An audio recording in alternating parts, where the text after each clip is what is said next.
welcome back. I'm out on a quick test ride with the rat scoot, and it's almost 9 in the evening. Still daylight. Just a couple of weeks ago it would have been pitch black by now. It does something to you. There's a freight train in the background here, so sorry about that. I have to clarify, the reason I'm exhausted or worn out is not because of the garage stuff and the filming and all this stuff, the YouTube stuff. It's because of kids. Being a parent, and especially to a 1-year-old, and working in a kindergarten. It can wear you out in ways you didn't think possible. But with this nice weather coming and spring on the arrival, I'm feeling better. I just received some awesome stuff in the mail, so let's head back home and check it out.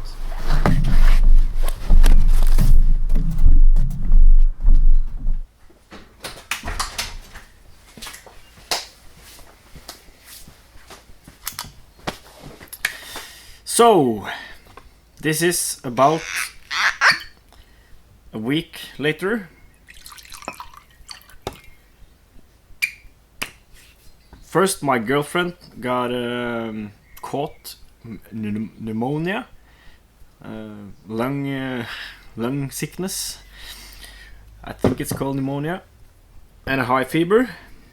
So I've been basically functioning as a nurse and a lone parent for the kids for a few days now. Perfect timing. And last time I was out here, I was filming a lot throughout a whole evening, and the SD card got corrupted and I lost all the footage. But anyways, to the topic. Received awesome stuff. Speaking of awesome, some of you are probably wondering what's going on with the air fuel meter I received from Andy Novak. I am going to mount it on the SPX, but I'm holding back and I want to tune it in the ballpark first, because these sensors have a bad tendency to die fast in two-stroke environments. Okay, on to the next awesome thing. If you've been watching for a while, you know that I received this carb and another one, and the Malossi pipe, which is mounted on the motorized bike currently, from Terje Eriksen a while back.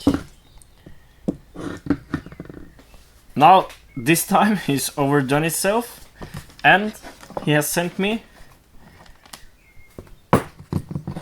a two-stroke EFI kit. Now I won't be trying this right away, but definitely later. Not right away, which brings me to the next piece of awesome stuff. Oliver Scullion, I hope I pronounced that right, has been so kind to lend me 2 of these sexy looking iBEA pumper carb beauties. He also sent me this one, which is slightly less sexy looking, but basically the same thing. And this one he is giving to me. I've also ordered a rebuild kit for these carbs, so I'm going to do a fresh rebuild of it with gaskets and seat and needle and all that stuff. I'll bring you over to the SPX and show you the carb mounted and how I did it, and then we'll rebuild the carb and see if it starts. I just remembered I might not have told you why I'm going with a pumper carb.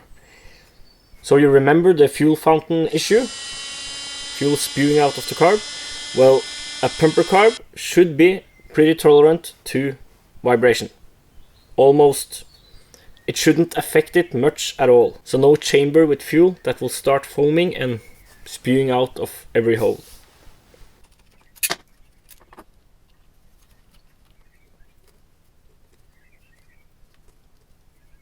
What I've done here is just drill 2 new mounting holes, tap them and inserted some studs, and I've made gaskets, 2 of them to make it kind of thick, with a cutout for the pulse line hole. So now when it's mounted, there will be an intended leak at the gasket there, and that will be the pulse signal into the carb there. Simple. If it works, it will be perfect. If not, I will have to make maybe a small spacer with internal pulse line channel to route it outside the rotary valve somewhere here, or a nipple and a hose to somewhere else on the crankcase or the cylinder.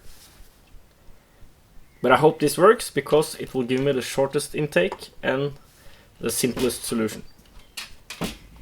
Let's pull this carb apart and see what it looks like inside. I'm kind of curious. I haven't played much with these carbs at all.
Carb is done. I really should have had a pop-off gauge to check the pop-off pressure, or so I'm told. I'm really no expert on these carbs at all.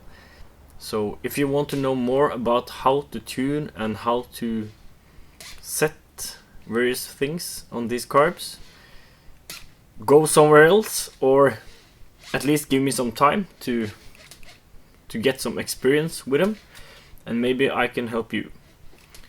But ask some karting guys. They should know better than I do, at this moment at least. My goal today is to see if it starts. It's getting late, so if it starts, I'm happy.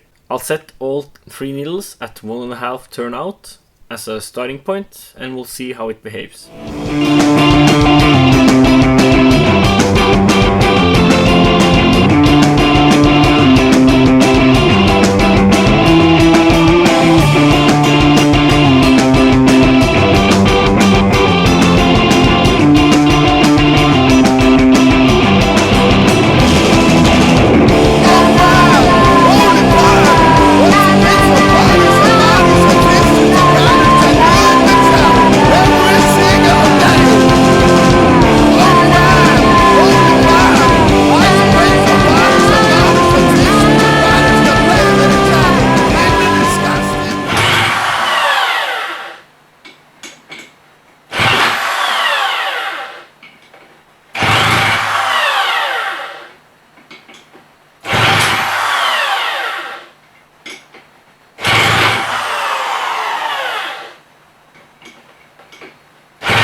Yay! It starts. I'm perfectly happy with that. So next time we'll start tuning it, and hopefully this will solve the fuel foaming issue, and we'll start making serious power. And I'm not doing heroin, even though some people think I do. Thanks for watching.